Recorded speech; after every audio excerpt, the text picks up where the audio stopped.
Salve, salve pessoal! Estamos no ar aqui na nossa Rádio TV Instituto Federal, trazendo uma velha novidade aqui da nossa TV, o programa Papo Federal, o nosso programa de entrevistas sobre ciência, tecnologia e educação.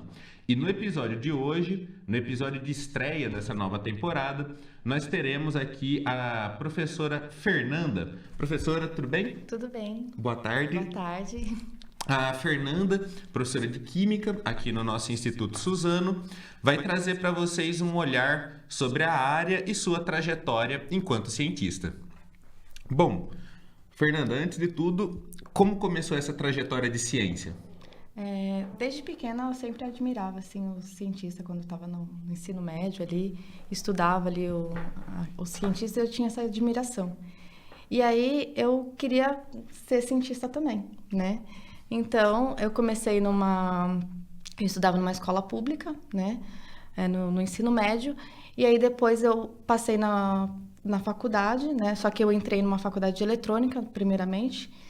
E, em seguida, depois da faculdade, eu senti uma certa dificuldade com algumas coisas na faculdade, porque 80% dos alunos ali, eles já tinham um curso técnico, né? E eu vi que essa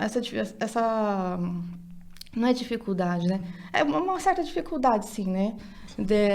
Com relação aos assuntos, porque eles já tinham visto aquele assunto e eu estava vendo pela primeira vez.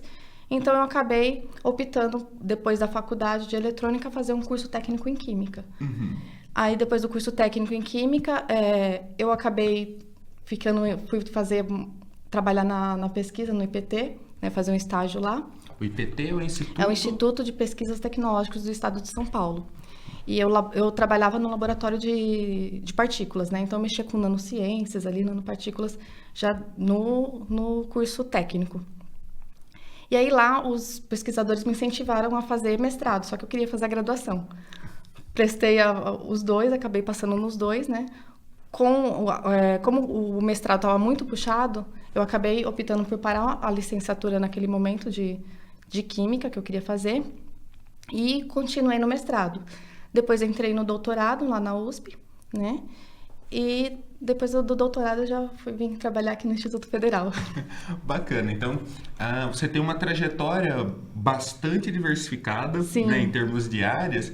E um ponto interessante é que muitas pessoas que querem entrar nessa área da ciência acreditam que nós temos que ter uma trajetória ali muito formal dentro de uma só área. Sim. Né?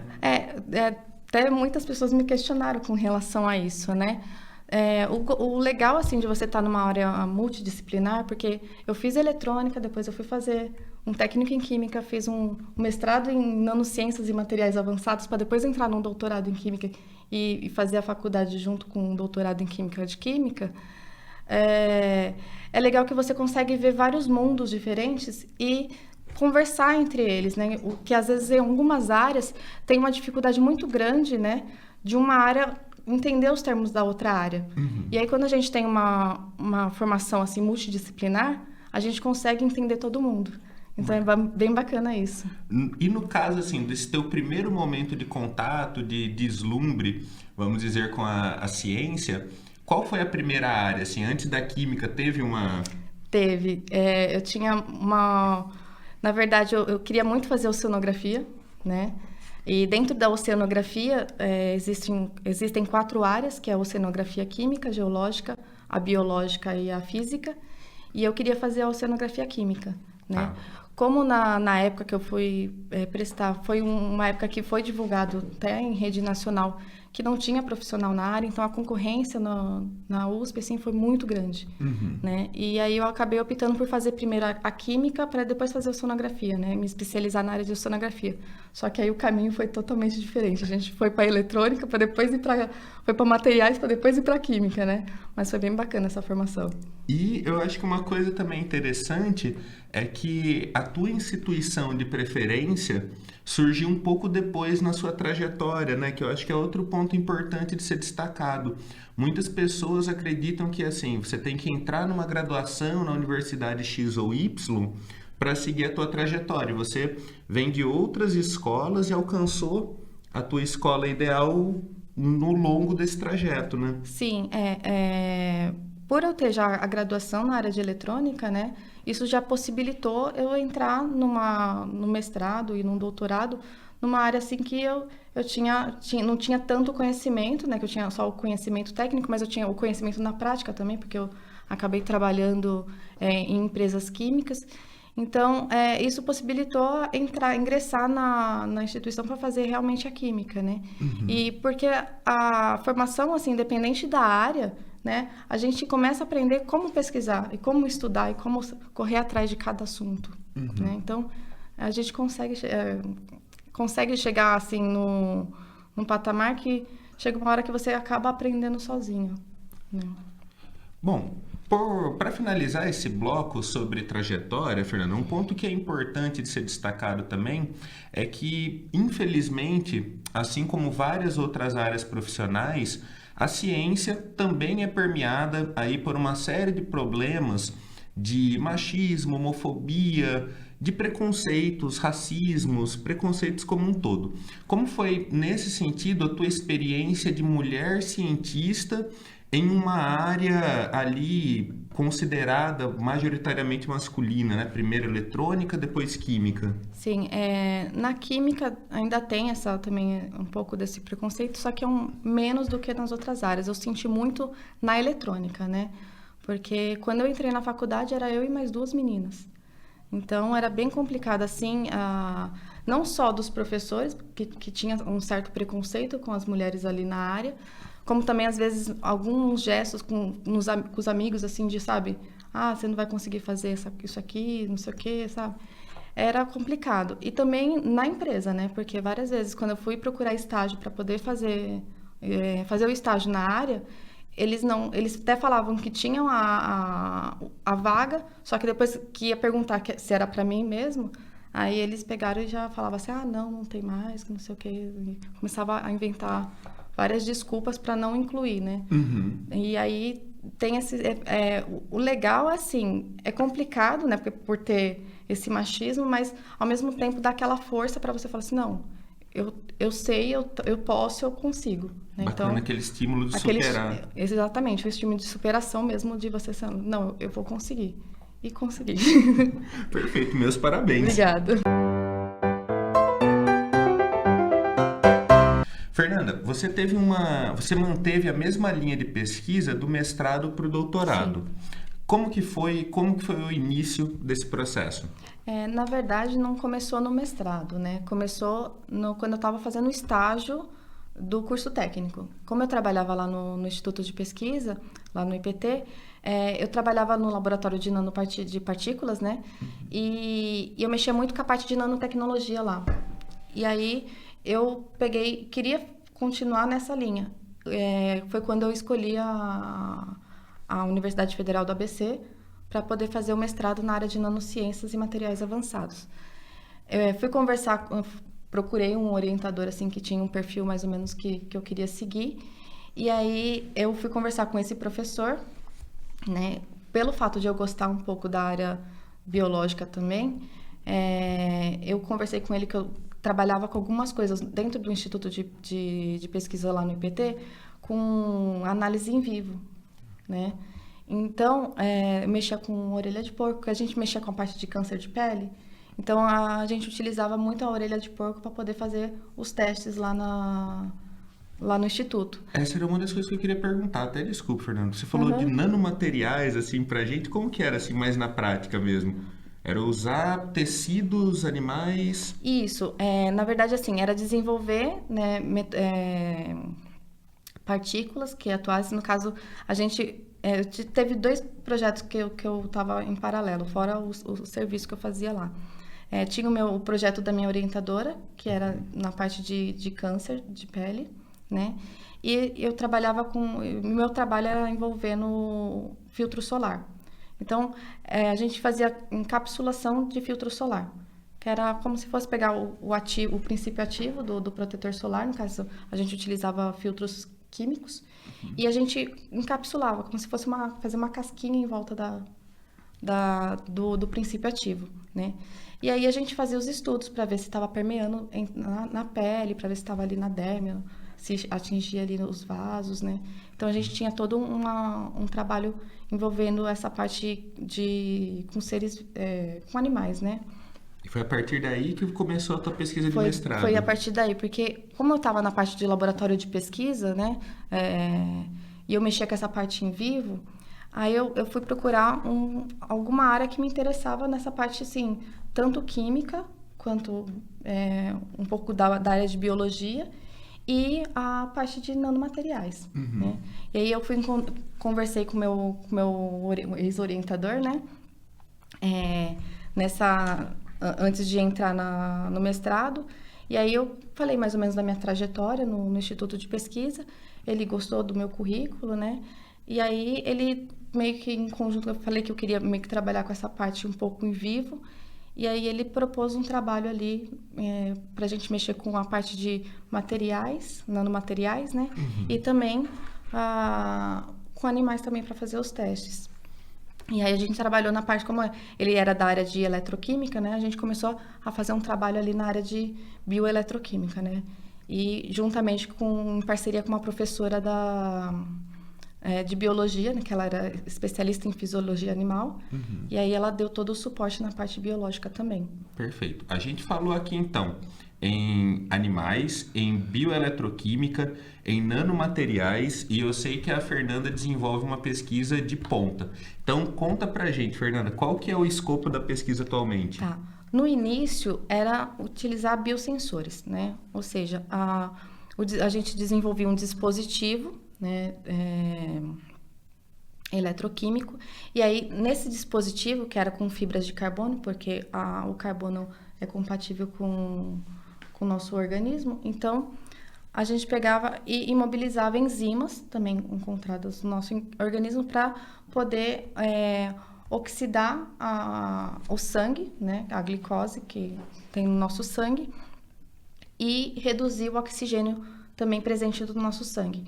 E aí quando você oxida a glicose que está no sangue e reduz o oxigênio que está no sangue também, você tem oxidação e redução, você consegue ter transferência de elétrons. E aí, nessa transferência de elétrons, a gente consegue detectar, né, o nível de glicose que você tem no sangue. Então, dá para atuar como um biosensor. Mas também, né, além do biosensor, você pode utilizar os elétrons ali para geração de energia. Né? Então, você tem uma gama de aplicações utilizando a energia para poder alimentar biodispositivos, né, que é o foco do trabalho, mas o foco assim no doutorado, né? No mestrado eu estava nessa linha de biosensor e biocélula combustível, que é no caso na geração de energia. Então, num primeiro momento, a ideia é de um sensor de marcação dos níveis de sangue, né? De glicose. Da glicose, e a partir daí transformar em uma espécie de pilha, vamos dizer? Não, no caso dos sensores é como você vai ver o nível de glicose. Então, a gente pode até depois pensar num projeto, né, de aplicação da tecnologia envolvida na parte científica. Que é você desenvolver um dispositivo, imagina, você oxida a glicose, você sabe o nível de glicose que está ali no seu sangue. Então, você pode pegar aquele sinal e enviar via wireless para o médico. O médico nem precisa estar ali presente com você, porque o dispositivo está dentro da sua pele. E aí ele já tem todo um relatório dos níveis de hormônios ali, de glicose, enfim, do seu organismo. Né? Então, legal. Tem várias aplicações para isso. Né? E aí, no caso da geração de energia, é utilizar os elétrons que estão sendo transportados ali no dispositivo para alimentar esse biosensor e esse próprio dispositivo para ser mandado. Perfeito. Então, essa pesquisa bastante complexa tem sido bastante reconhecida. A gente vai dar uma olhada rapidinho, tem um clipe aqui da Fernanda concedendo uma entrevista para um outro canal sobre o seu trabalho.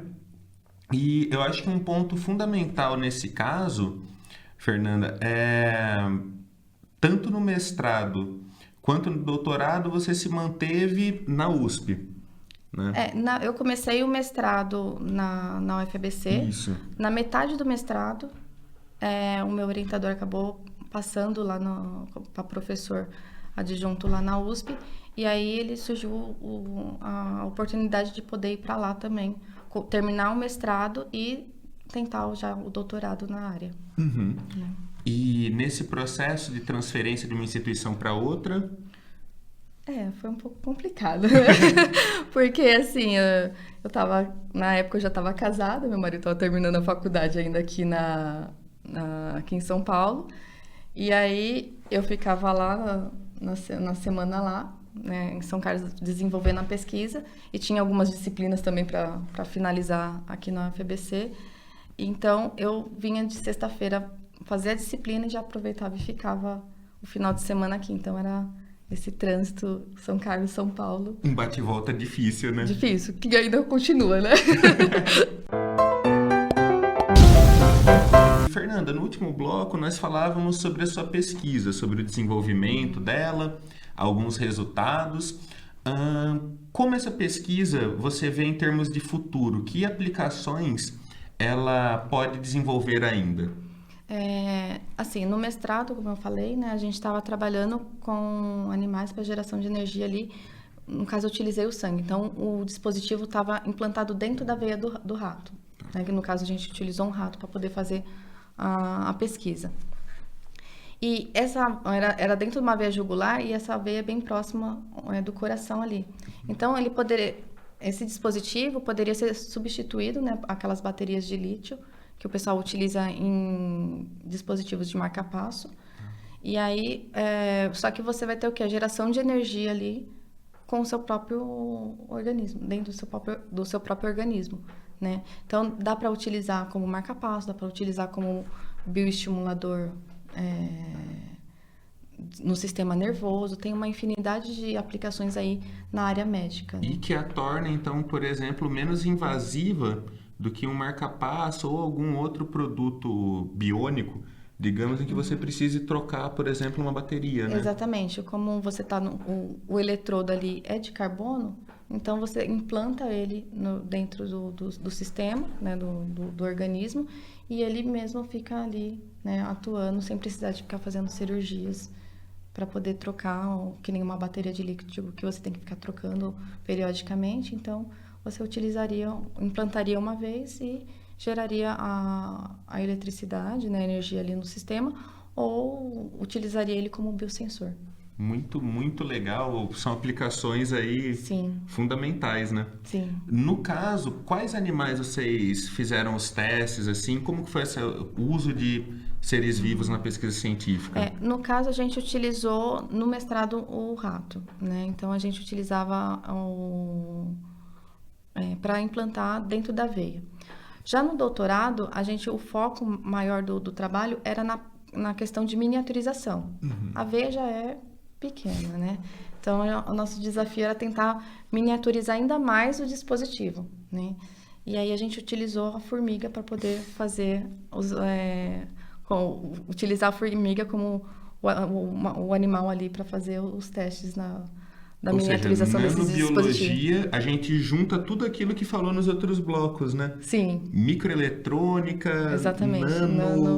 Partícula. Aí você vai diminuindo ainda mais o eletrodo, então a gente colocava dentro de um capilar, o diâmetro do capilar era em torno de 500 micrômetros, né, bem pequeno.